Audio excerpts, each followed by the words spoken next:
from the vault, high atop the pastoral center of the Diocese of Camden, you're listening to Talking Catholic.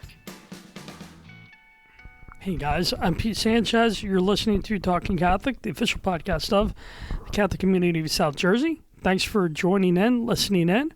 Mike Walsh is my co-host. How's it going, Mike? Good. We're doing back-to-back podcasts. We recorded one yesterday with Donna Ottaviano that went up, Donna Ottaviano Britt that went up today.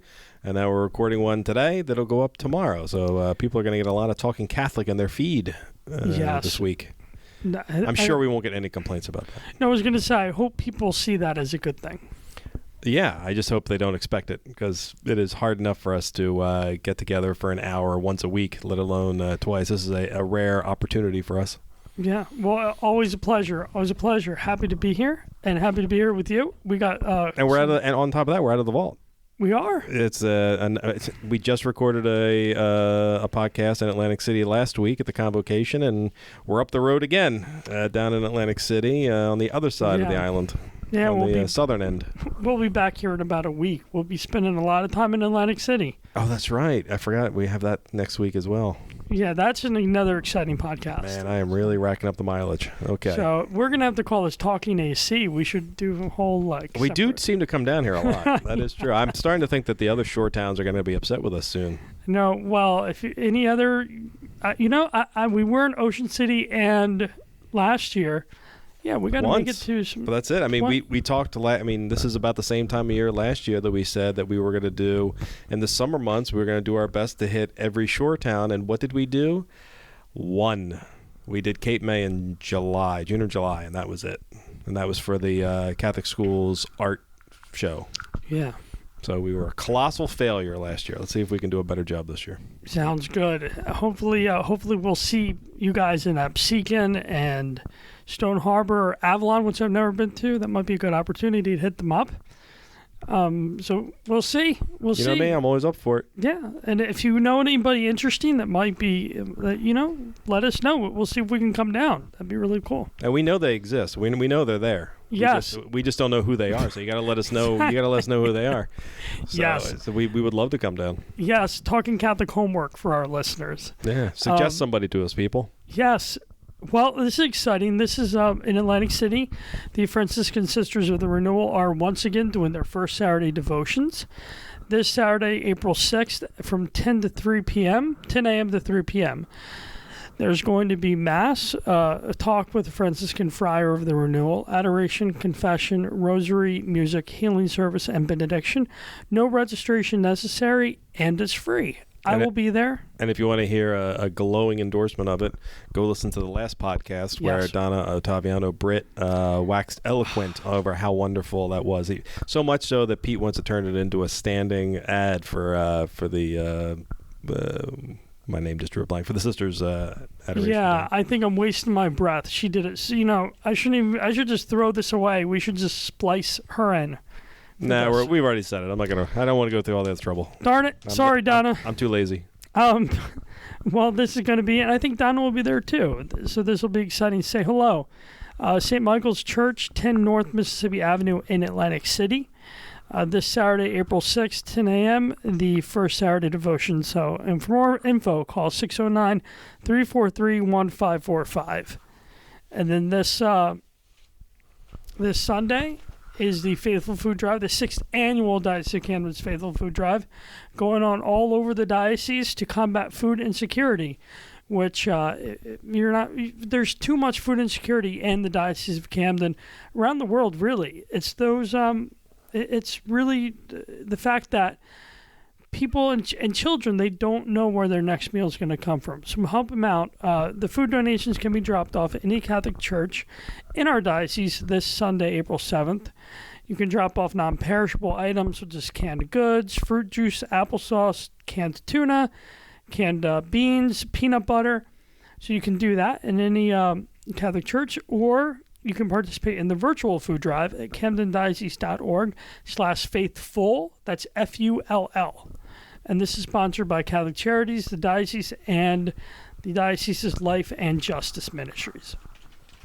And coming up in Camden at the Cathedral of the Immaculate Conception next week is once again the speaker series that happens one Wednesday a month at 7 p.m. in Cathedral Hall. This time, April 10th, it will be Deacon Joe Nines, who will be talking about communication in marriage and families. He's a permanent deacon in the Archdiocese of Philadelphia, and he holds a master's degree in clinical psychology and a PhD in human sexuality. And Deacon Joe is in private practice as a marriage and family therapist in Flourtown, Pennsylvania. Again, this is the Cathedral Parish of the Immaculate Conception's speaker series at 624 Market Street in Camden, New Jersey, this Wednesday, April 10th at 7 p.m. So hope to come on out. And all these events and more can be found at camdendiocese.org. Right-hand side on the top there will be a calendar. So come on out, see what the diocese has to offer. All the great stuff going on, all the good news going on. Yeah. So, Pete, why did we trek down for the second of 3 trips to Atlantic City? Well, what blessed reason could we possibly be here? Well, the White House subs, right?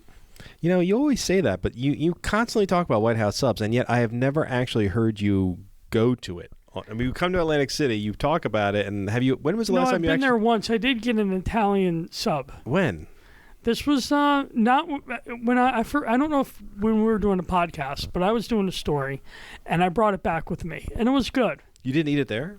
No, I brought it back to. You drove it. Kevin. You drove it an hour back. I transported it back. Yes.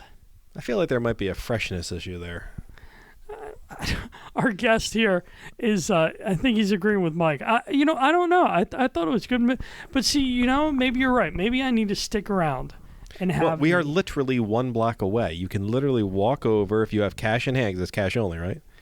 Oh, I think Joe it's cash only. Viecelli? Is it our guest? I believe it is. Yeah, I believe it is cash only. They may have gone to credit cards or debit cards, but generally find cash an is ATM. preferred. Oh, okay. Well, in that case, maybe today won't be the day you get your White House. Or Mike and Joe, if any of you guys have like $20.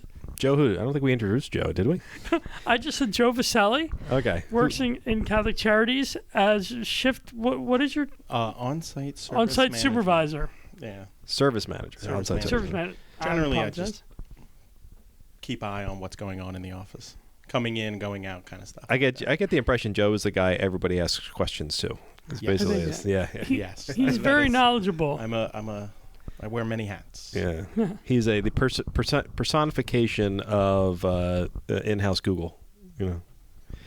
Joe, what do we need? Ask Joe. You are spot on.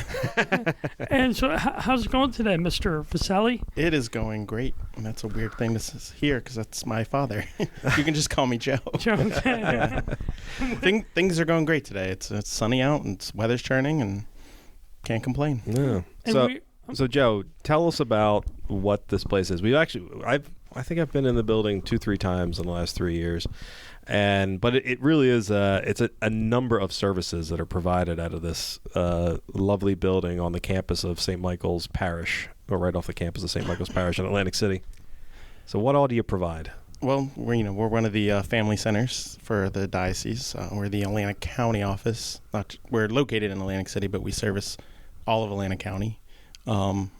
We do a little bit of everything. I mean, we help with people with their utilities, rental assistance. We have a food pantry here that we give out food. We also have a thrift store. We also give out clothes to the homeless. We have the veteran program that works out of here. Immigration department comes and works out of here. A little bit of everything. Yeah, I was gonna say you get a lot of foot traffic. Yeah, a lot of coming and going, but it's a good office, and we do a lot of good work here. And it's a beloved office, actually. I never hear anything but great things about the work of the people here and what you're able to provide. Matter of fact, I think you were recently featured in the House of Charities video. Yes. As a matter of fact. And I've had people come and drop stuff off and say, I saw you in the video. You were so great. And I'm like, thanks. Thanks. You were so great, Joe. Embrace it. It was outstanding. I can talk about this office and what we do to the ends of the time. I just have difficulty talking about your own work. Yeah, I'm not a big fan of talking about myself. So this is gonna be fun. This should be an interesting podcast. Then I can talk about Catholic Charities till I'm blue in the face. Well, ask me a question about me. I'm like, well, Well, I think we are going to start with a question about you, though, just to make your life more miserable. Okay. You've been here for 15 years. Yes. When you came here 15 years ago, what did you do walking in the door? Well, one, I didn't think I would be here 15 years later. That's usually how it works. I came in the door just like anyone. I needed a job.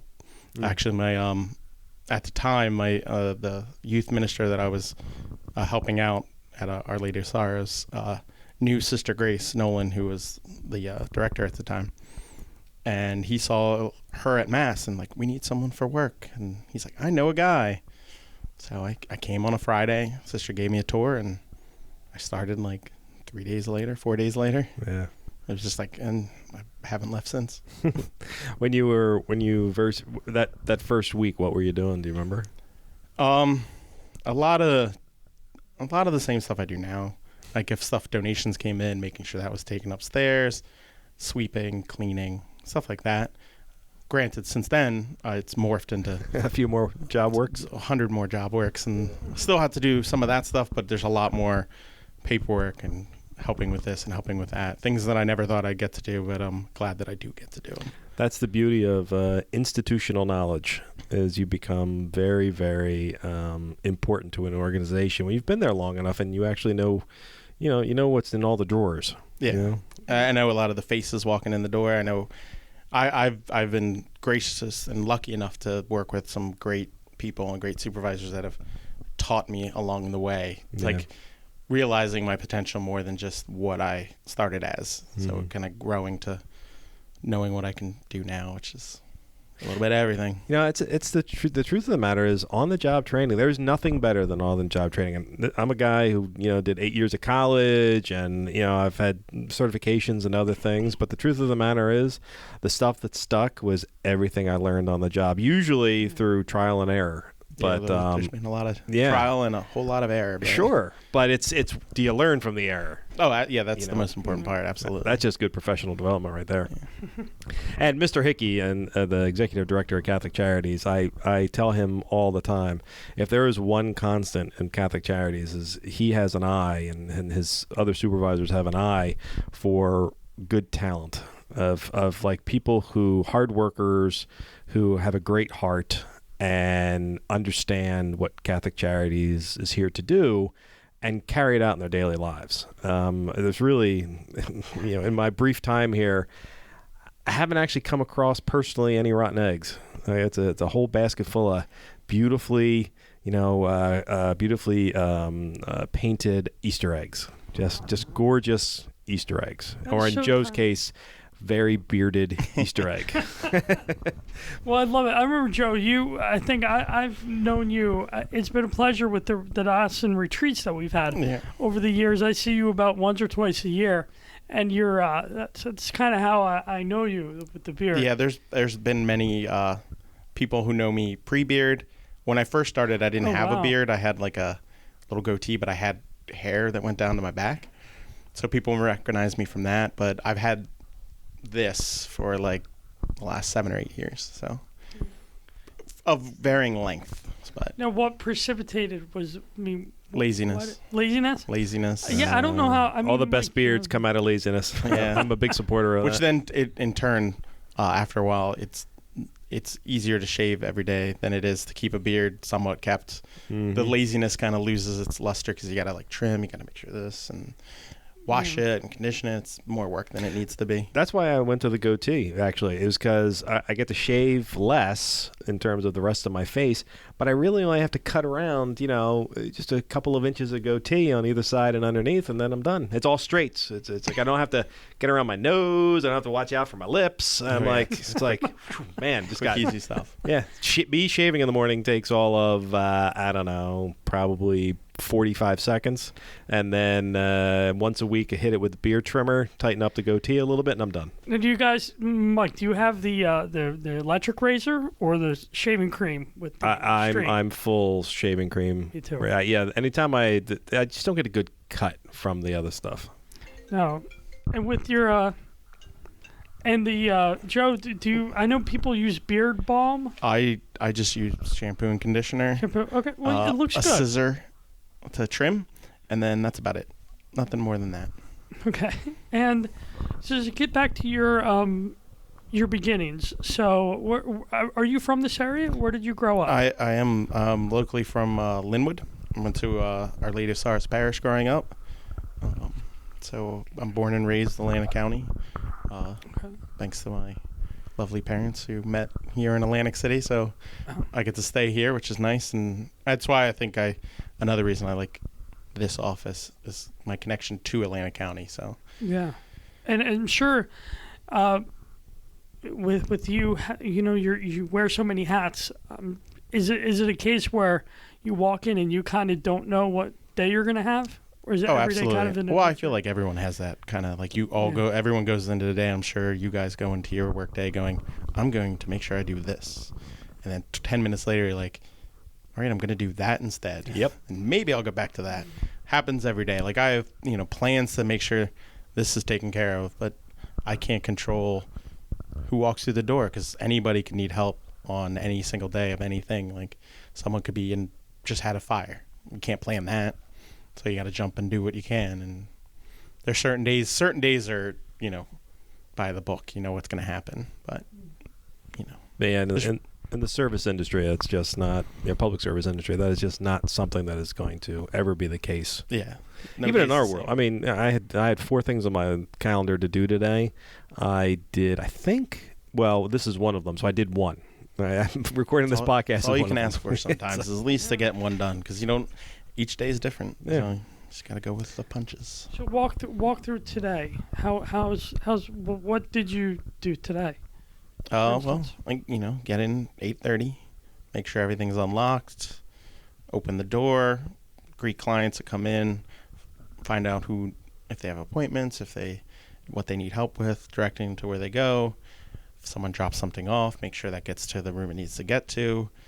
Make sure there's any reports that I need to have done or any paperwork or any emails. In fact, we're trying to, the food bank down here is going paperless. So instead of faxing an order in, we have to email.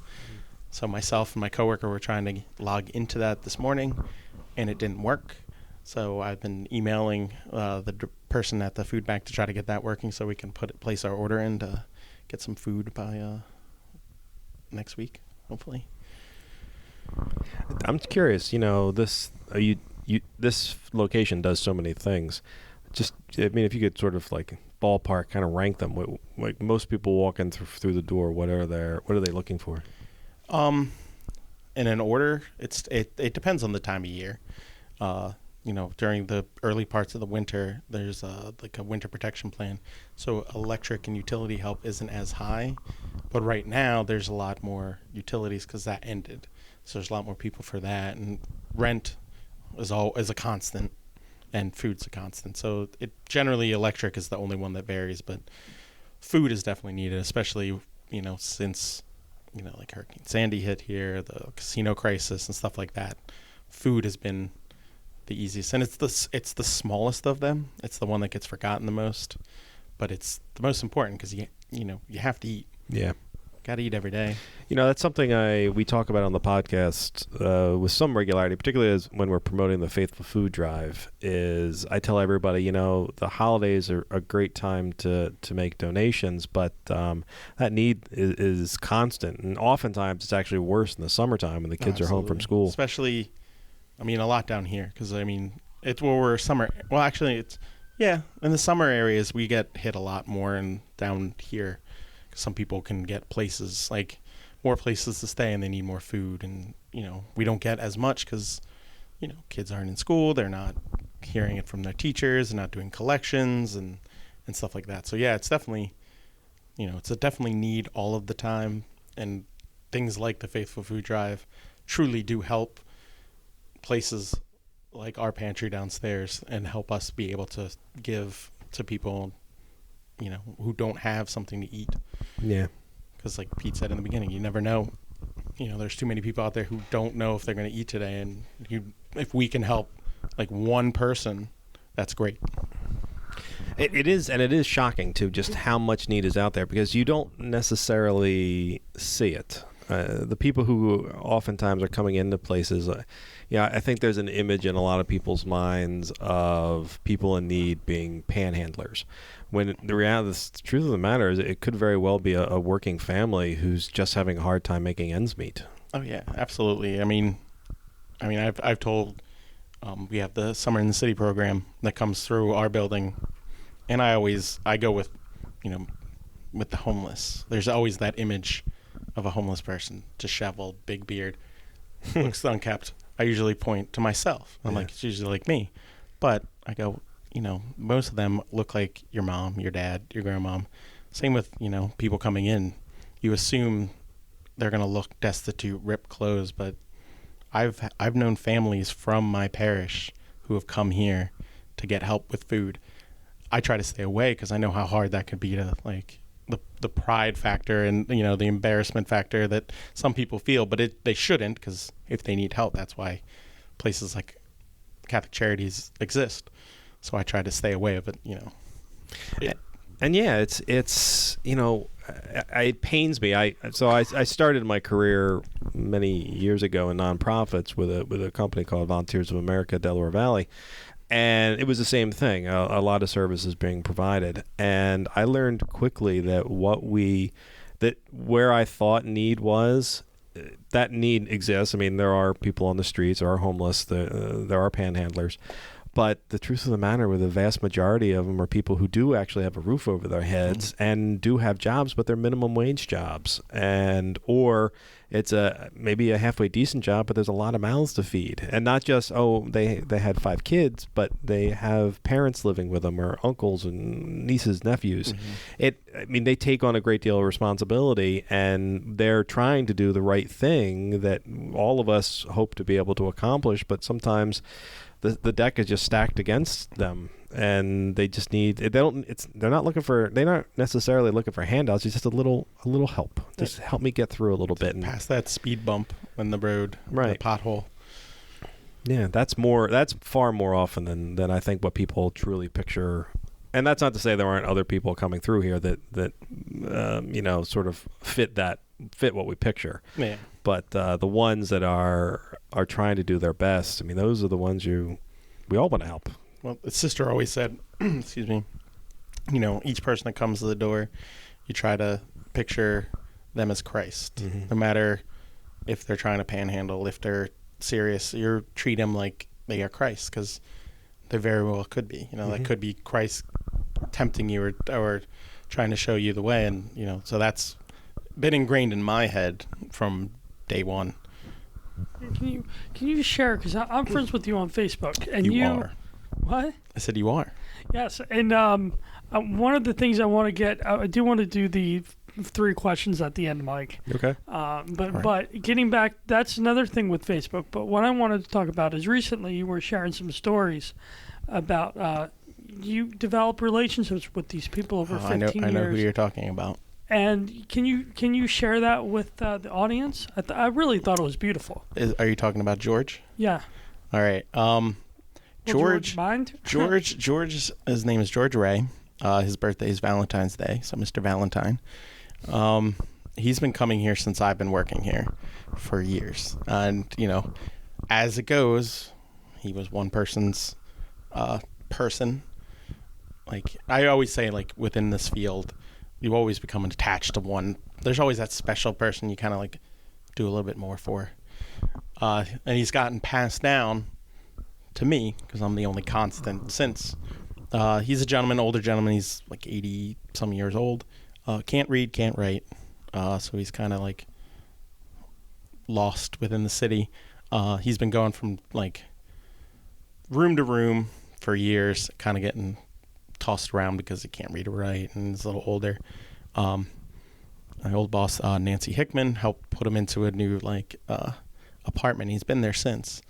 And he's come in, he's just wants to ask for like hot dogs and hamburgers and needs me to write something down for him or, call this to find out if he can get on the like electric or this or that.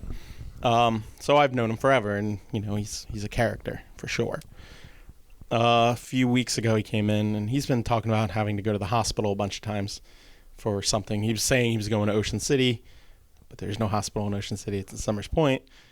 So trying to read George is tough because, he sort of tells you something, but you got to kind of like guess what he's saying. But then he told me that his doctor told him that he only has 5 or 6 months. Mm-hmm. And I was like, for a second, I didn't know what he meant. but the look on his face and like the pain I could see, I knew what he meant, and it crushed me. Yeah. Like it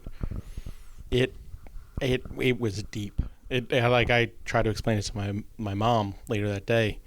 I said it felt like you told me that. Yeah. And she's like, well, maybe it's a thing in your brain. You remember you thought it was something like my parents telling me, because my parents have been sick, so I'm like, maybe. But then it's like ever since, like, I never bring it up because it's uncomfortable. Sure. But he's been in since, still his ornery self, saying crazy things, and such a character. He had me write something up for his the manager at where he's staying because he couldn't write it. And he's like, I want 3 copies. I need some envelopes. I'm like, okay. All right, George. It's funny listening to you tell that story. I Pete won't know this naturally, of course, but I could never work at Catholic. I don't think I could work. I don't think Mr. Hickey would ever hire me because I lack I think I lack the level of empathy and sympathy that most social workers and people who would work at Catholic Charities possess. Right? it's not in my nature. It's like I don't want anyone to be in pain. I don't want anyone to hurt, but I never know how to react to people when they're in pain. And so my default is always to treat them lovingly, of course, but treat them normally. Like, right. Just if my shtick was that person was to be funny and helpful and mess with them and let them mess with me, that's how I show them love. So I suspect your reaction and the way you're helping George is probably perfect. I'm sure that's what he wants. That's how we all want to feel, is just to feel normal. Yeah. No, and you saying that, you could totally work. That's really how you deal with people. Damn it! Don't tell Hickey. You just talk to people like you always would talk to them. Like, there's no difference. I mean, George is still George. Yeah. He's still a character, so I'm not going to treat him any differently. Maybe he'll get if he wants something, I'll help him just a little bit more. But I don't go too far. Yeah. So. Well, I mean, at the end of the day, the truth of the matter is, this is also a professional organization, and you do have to, there are certain things you have to keep tight to. So, nothing. Don't go out of the bounds. Exactly. But at the same time, we're also Christian, and that's what we do. Is we try to go the extra mile where we can. Absolutely. That's as you said, as if Christ came to the door. Which I will have to remember, because sometimes I do have moments where that is difficult for me. There's moments here. Really? Yeah. There's people who come in who aren't the happiest people in the world, and it's a challenge to keep, stone faced and not feed into their kind of thing, but it's every day. Well, and that is the tricky part. I have a lot of social worker friends. Well, I've had over the years many social worker friends, and the truth of the matter, that it is. I mean, you kind of. I've asked them. I've asked them even at Catholic Charities.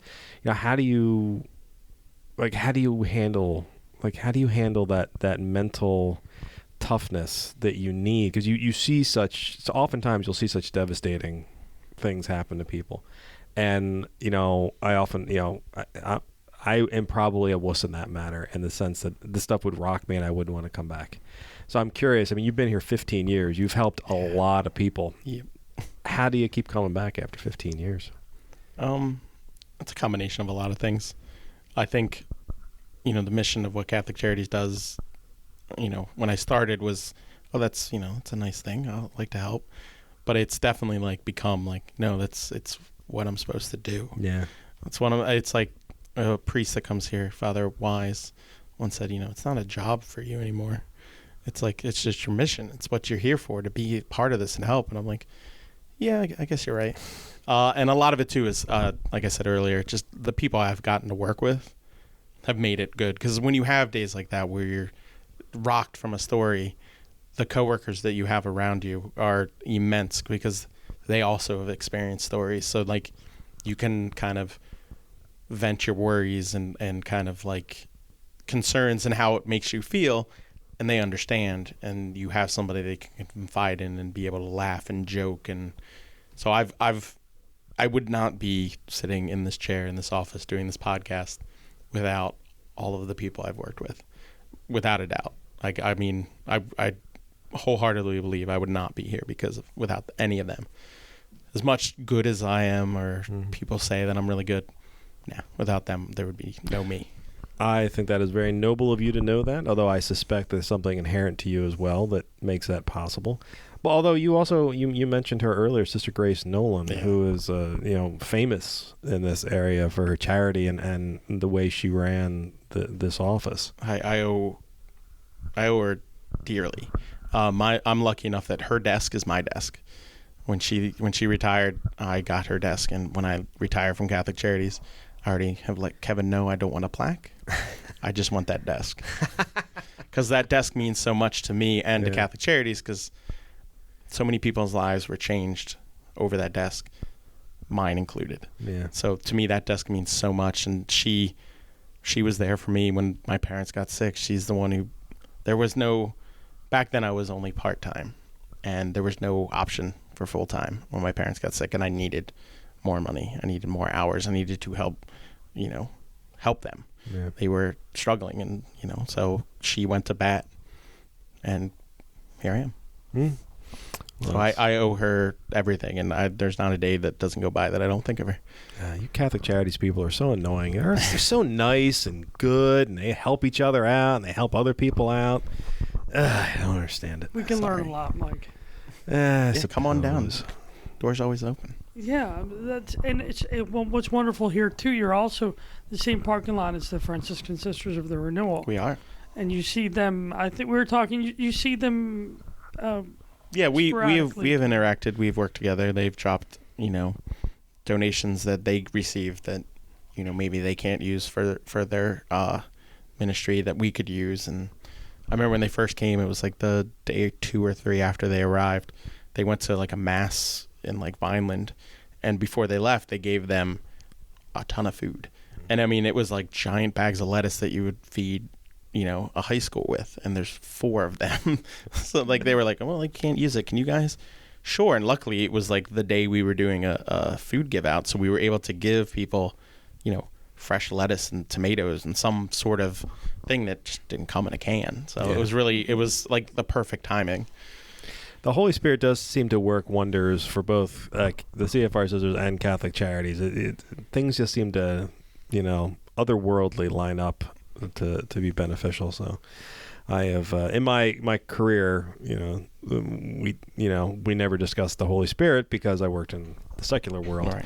And since I've been here the last 3.5 years, I'm like, I'm more in tune with the spiritual benefits to our Catholic faith that seem to materialize out of no place. Thank you, Holy Spirit.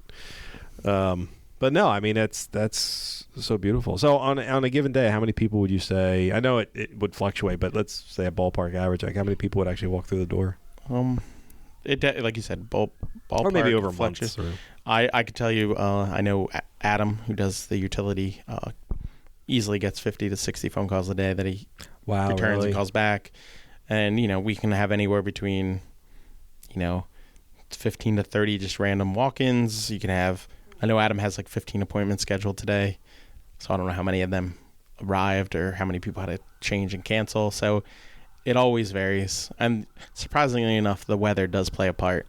If it's really raining, we don't see as many walk-ins, but we still get the phone calls. But, really hot day, we could have all walk-ins. You guys are on a bit of a busy stretch here. Atlantic Avenue is right We're right off the bus line, so we're real easy access for especially for since we service all of Atlantic County. I mean, we're in Atlantic City. Hamilton's still Atlantic County. That's a hike. Or Buna is still part of here, and so they take the bus or they can take the bus or drive here. So it's all. We try to do as much as we can. We used to way back. We had like once or twice a week we went up to Hamilton and had like a center there, but that was years ago. That was like 2-3 bishops ago. We'll have to talk to Mr. Hickey about that. Give you guys some help elsewhere. because it's a huge area. I mean, even I know there's an office in Cape May, and people don't realize, Cape May's a fairly small county, but it is a long county. Yeah, it's a long time from one end to the other. We get people from Ocean City calling here, and it's like, well, you're Cape May County, you gotta call the Rio Grande office, but you don't think of Ocean City as the Cape May. They're two separate entities, but they're the same. Yeah. No, and that's the thing is, the western side of the state, Camden, Gloucester, Salem. I think, because there's a greater population over there, people naturally assume everything we need to focus on is on that side of the state, particularly as someone who grew up on that side of the state. What you really don't realize is, most people think of the shore area as the Barrier Islands and nothing more, but actually there are a lot of people on this side of the state, a lot of need. It's not just, the summer rentals. Yeah, there's people who are here all year round. Yeah. Now, I think you might have heard this story, Mike. It's funny, when I started working for the diocese 12 years ago, I was excited because I knew Long Beach Island, and that was like an hour away. I'm like, great, I'll be going to Long Beach Island. That's in the Diocese of Trenton. Yeah. So really, I've been blessed to go to these places down the shore, Ocean City here, Summers Point, Wildwood, that I've never really been before, and they're amazing. They're beautiful shore communities and towns, and good people building up the church in all those areas. Cape May County, Mike, that was beautiful. It was raining when we were down there last year, but gorgeous. Was it? Remember when we were there for the art show? It was pouring. I was hoping to explore that area, but I went home because it was thundering and lightning. Okay. Actually, just for your own edification, Pete, Cape May is one of the most beautiful places in the world in the rain. It's absolutely gorgeous because it's all those Victorian homes. Just it looks like it's kind of like right out of like some sort of like an English painting of like like Camden Town in London, something like that. Yeah, it was at night. Maybe during the day. Actually, come to think of it, I used to work down the shore, and I have a picture of Ocean City in my office. People often ask, "Oh, did you take that picture?" No, I didn't take it, but I love that picture because it reminds me of when I worked down here. And there's nothing I love more than, say, February on a rainy night, like a dusky rainy night, and just the downtown areas of the shore towns. There's just something beautiful about it because they're so quiet and all the lights are blinking yellow. It's every local's favorite time of year. Oh yeah. Yeah, April through September, awful. Yeah. but going to like a Wawa's. And I guess speaking of that, does business pick up for you during the summer? It can. Again, it's all relative to what's going on in the area. Like, when the casinos were, failing and a lot of them are closing. Yeah. We were bombarded, Hurricane Sandy hit in October. We were bombarded and stuff like that. It really depends on what's going on. I'm curious, for how long? Because Atlantic City has taken an uptick over the last couple of years. Thank God. But when the casinos were really getting hit hard, how many people were coming through? What were you like? What did you see yourselves? What was being spiked in terms of services being offered? Well, it was tough because a lot of people that worked in the casinos, there were a lot of people needing help with rent, but a lot of them, were families. So a lot of them had mortgages, and a lot of the grants and things that we have tend not to be able to cover mortgages. So it was tough to see that. Food was always needed because, you got to save that money that you would buy food to pay your rent or pay your mortgage or make sure your electric stayed on. So that was a lot of food. Food's always needed. Anytime someone comes in for electric help or rent help, they also ask about food. Yeah. It's just kind of like you need it. And any little extra you can get, it's extra you can get. So if you're struggling, maybe you have some, corn in your house, but if you can get a little bit more. Yeah. It brings up a good point. So we've talked a couple of times now that food is so important. What are the best things for people to donate in terms of food for the food pantry or the Faithful Food Drive? We know shelf stable, but what products themselves? I'll speak for our pantry. I'll show you guys after we're done this, how low we are in certain things. Peanut butter. Peanut butter is a big one because, I mean, we get jelly, but eating a jelly sandwich isn't all that tasty. But a peanut butter, it's okay. And if you don't have the bread, at least peanut butter is some sort of like protein and stuff, and it's more substantial. Tuna fish is always great because you can always eat that, and most of stuff like that. You know, things like that are always good. Cereals are great. Any kind of canned soup. Our soup low is low because it's a meal. Like you can make a can of soup and it's a meal. It's something you can eat. So stuff like that. I mean, really anything on the list of that Pete talked about earlier is great. I mean, the need is great. I mean, in all of, South Jersey for sure. And, I think it's a wonderful thing. And I recommend, if you're listening to this podcast, to bring over some canned goods to your local church. Okay. Well, Pete, you said you had 3 questions you wanted to ask. Do you actually know what those 3 questions are? I do. Okay. I know for once. Now, keep in mind, he did say he's very nervous about talking about himself. I'm not a fan. Although he's done an excellent job so far. He does. No, I mean, and I would hope that our friendship too, Joe, because I've known you, I think that hopefully that'll help you break out of your shell. I'll try. I've got a hard shell. I don't know. You're no, I say that, but I'll be able. I'll answer your questions. Okay, thank you. Give them to me, Pete. What do you got? So I know you are a baseball fan. I am. You are a Phillies fan, and right before this, you told me you were a Giants fan. I am.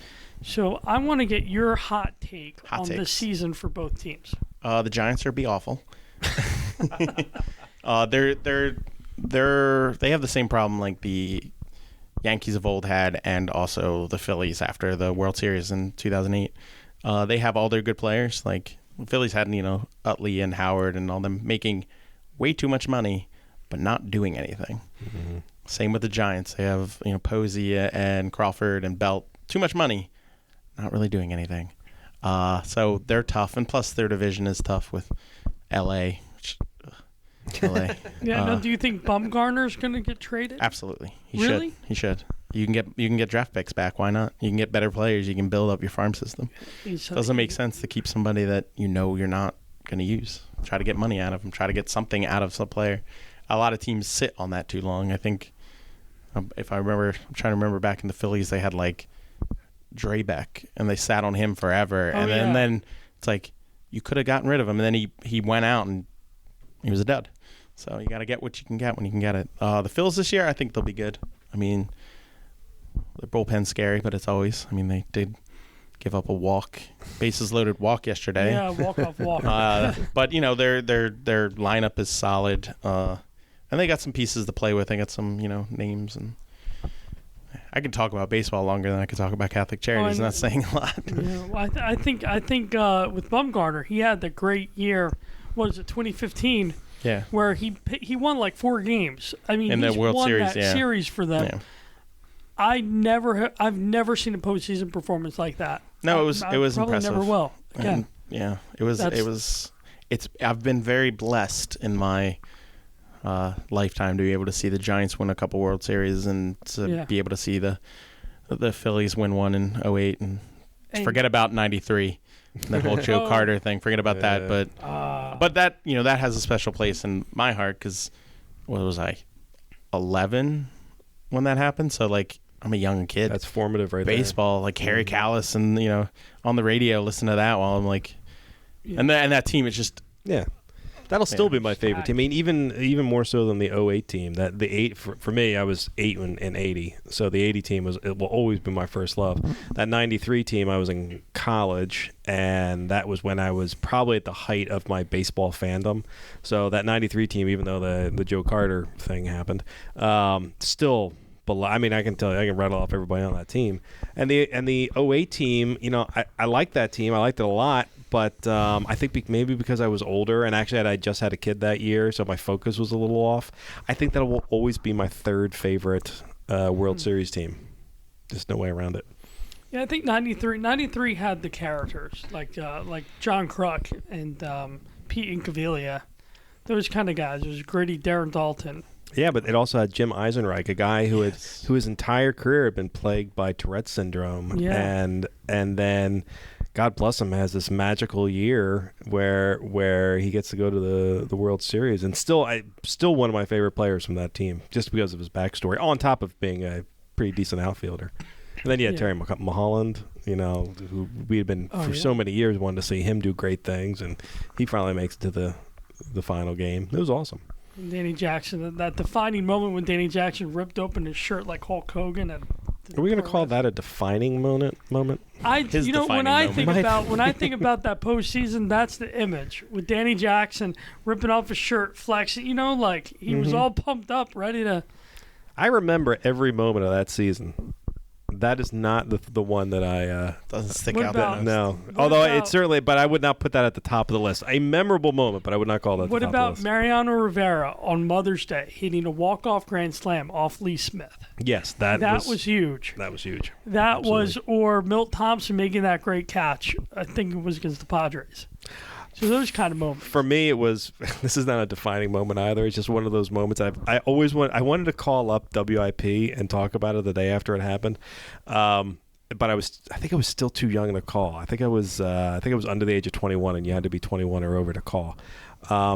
If I remember correctly, the last out of the game was where they won the division was actually a grounder to Kruk, who I think threw it to, I want to say, Don Paul or Ron Paul. He was a reliever we picked up in September. Don Paul, and flips it to Paul. Paul makes the final out, and nobody runs over to congratulate Paul. Everybody runs together because he'd only been on the team for a couple of weeks. I was like, I feel bad for that guy. He just made the final out to secure the playoff run, and he didn't. Nobody came over to congratulate him. I remember thinking about that, going, oh, bummer. But I think if nothing else shows you my love of the '93 team is the fact that I can remember that particular moment. That, Mike. That's cool. So you all can go elsewhere now. I'm the king. Okay, so that was question one. Question one. Okay, question number two. Okay, question two. Oh man, Joe. Uh-oh. What is your what's your favorite? Can you say is there in Atlantic City with the boardwalk? Okay. You want to know what my favorite thing? Yeah, just like food or like. What's tough? Atlantic City wise, eating on the boardwalk was never really the thing to do. My memories of Atlantic City as a kid were not so much boardwalk related. My father works in the casino industry, and my grandmother would come down with her friend John, and we would meet them where my dad worked, and John would give us a couple $, which was always great because, how am I going to get baseball cards without that? But we would always get room service, and it was the greatest thing ever. Oh. So my memory is a bacon cheeseburger, a cherry Coke, and a New York style cheesecake. That's my Atlantic City. Like, that's what I like. Now, obviously, I can Tony's Baltimore Grill, get some pizza, or I gotta tell you, that is, I don't order room service very often, but on some occasions, like I fly into town really, really late and I'm starving and I get room service. That is my room service order. A bacon cheeseburger with cheesecake, New York style cheesecake, and cherry Coke or Coke. One of it's got to be a Coke. Probably. Yeah, but that is what I get. Maybe this might be once every 3 years that actually happens, but it's hard to go wrong with the cheeseburger. Oh, you really can. Especially a hotel cheeseburger, because you get hotel bacon. Hotel bacon is so good. No, and wow, that bacon cheeseburger! Yeah. I'm hungry now. But you're getting White House, man. Yeah, White House. Get White House. Well, the third question, Joe. One of the things I love about your Facebook account is every day you put up a new music song. A song of the day, yeah. I love it. And could you? This is on the spot. On the spot. But could you give us like 3 to 5 curated songs right now that you can think about for this podcast, Talking Catholic? Or just one? Wait, what? Huh? So you want me to... Like, if you like, what would be an appropriate song for Talking Catholic? Yeah, if there was a Talking Catholic mix. Just like knowing what you know about Mike and I or the church or something. That's a tough question, That is a tough question. I don't know. A soundtrack to Talking Catholic. Mine would all be... Like, I would probably be all songs that I could somehow turn into Insulting Pete out of them. I don't know. You're a loser, baby, right? Yeah, well, I do like Radiohead, so I mean, it's Beck. Oh, that's Creep. I'm sorry. I was getting Creep confused with Beck. I don't know. That's a tough. Or just okay. That's very tough. Then let me think of another question. Then, if you're stumped with that, Yeah, that one I don't. Well, you have to put thought into that. You're asking them. It's a question. I gotta loaded. Sit. Yeah, when I do that music post, it's I think it out. Like I've been doing it for years just because. For me, growing up, music was the thing I gravitated to liking the most. Because when I was a kid, I could only watch TV till a certain time, and then you had to go to bed. So my friend was the radio. I remember being able to use the radio and get Channel 6 on, and Monday Night Football was on, so I'd be able to listen to Monday Night Football through the radio, and music to me has been such a connection. So I think about it each month. I try to think, okay, what song can I do that? This month is my mom's picking all the songs because my mom's birthday was yesterday, so she's been picking, which is good and bad. I love my mom, but it's I'm well, can I have the song? Okay, 10 o'clock at night. I need that song. Oh, right, just send this. I'm okay, thanks, Mom. So what has she picked? Today she picked a Tony Bennett song. Tony Bennett's one of her favorites. She picked Kool and the Gang Celebration yesterday. Nice. Well, for her birthday. She put classic. She picked a Pink song. Really? Your mom picked a Pink song? My mom enjoys Pink. And the first song she did of the month, April Fool's Day, she picked the main ingredient, Everybody Plays the Fool. Wow, I like it.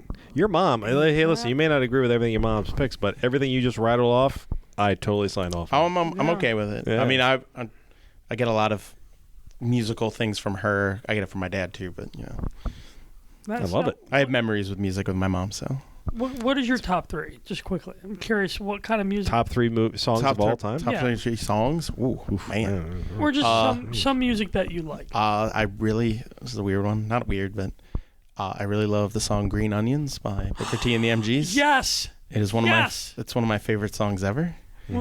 Can I just interject? We're talking about baseball. One of the best baseball cues of any movie in The Sandlot. Yeah. Do you know what I'm talking about? Where the rival team comes up and they play that song. That's the cue. The kids right, and then they go back and forth with insults. Yeah, I like that. I mean, I like.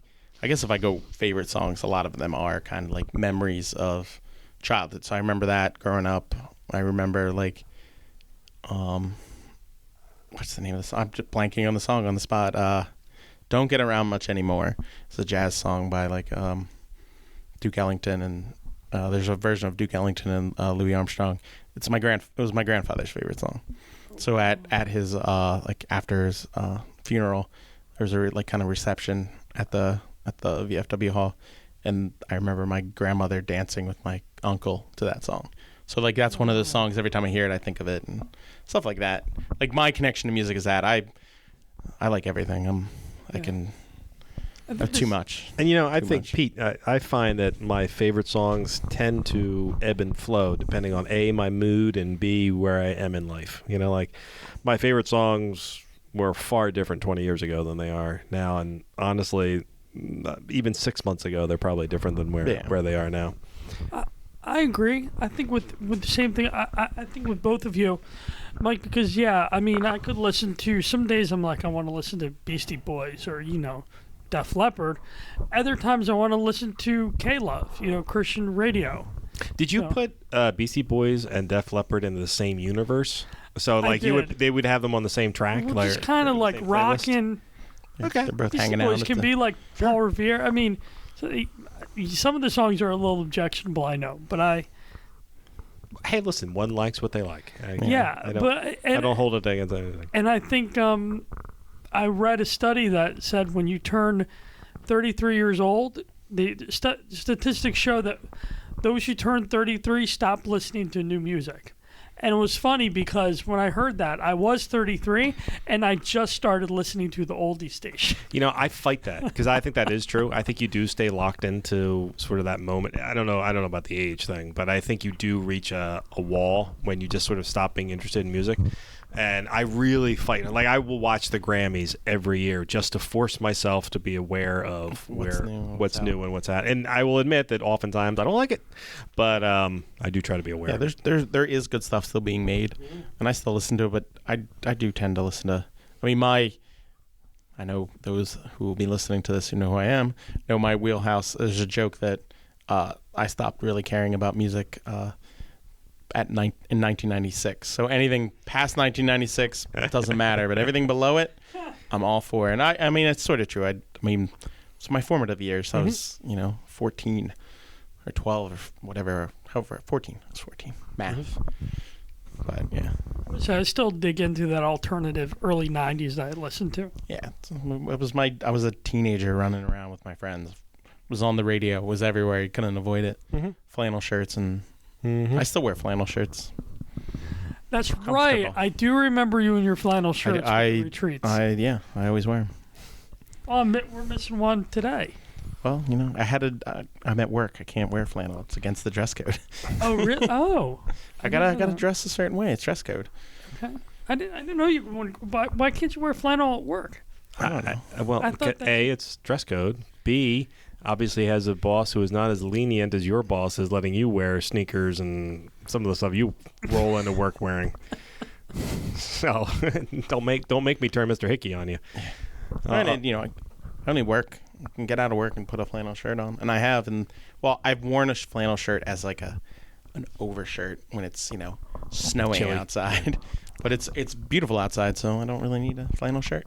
This is really a lot more flannel shirt conversation than I was anticipating today. I appreciate it because I love flannel shirts, but Dude, they're very well, we're kind of phasing out of them now. It's getting a little warmer. Yeah. No, this is the time of year when it tricks you. Because I was born on May 19th. My birthday is May 19th every year. Hasn't changed in 47 years. And some of the coldest. Yeah, I've had some of the coldest days in May around my birthday. Got to be prepared. Yeah. So the flannel doesn't go away till June. That's what I say. Especially down here, you get the ocean breeze. Go out on the boardwalk in the middle of the night. I mean, they sell hooded sweatshirts in August. Yep. On the boardwalk, and people are wearing it. So. Yep. All the shoebies. You can always tell who the shoebies are because they're the ones Ocean wearing City shirt. That's right. We'll look for Joe in the flannels and on the maybe boardwalk. You'll find me. Yeah, on the boardwalk near what's place. It'll be the big bearded dude walking down in his flannels, eating a vanilla ice cream cone from Core Brothers. Sounds good. Oh man. Alrighty. Well, thank you very much, Joe, for being here. We appreciate it. My pleasure. Pete, thanks for setting this up, and everybody, thanks for listening. And next week, who knows what we're going to have? Because I am going to be posting some of the convocation plenaries probably as early as next week. So you'll be getting those in your feed, and but we'll try to put in some interview podcasts as well. I know we have one next week that Pete is really looking forward to. So you guys have to listen to that one, or he'll be very upset. Yeah, it's good. So thank you, everybody.